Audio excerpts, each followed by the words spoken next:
दबाए। देखो पहला सवाल क्या है बेटे, खाना पूरी कीजिए।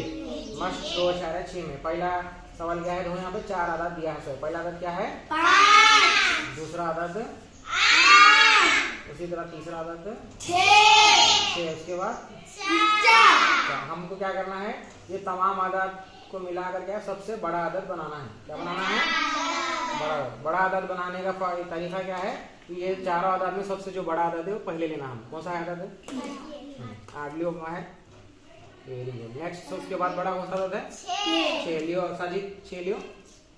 Very good. हाँ उसके बाद दूसरा, उसके बाद कौन सा आदत बड़ा है, 5। हाँ लियो बेटे 5 लियो मदिहा। उसके बाद कौन सा बचा आदत लास्ट, कौन सा बचा, 4 लियो बेटे मदिहा 4 लियो। तो अब पढ़ेंगे, अब हम पढ़ो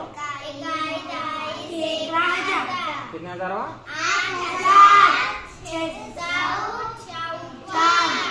8,654। ये क्या है, ये हम इन आदत को लेते हुए सबसे बड़ा आदत बनाए।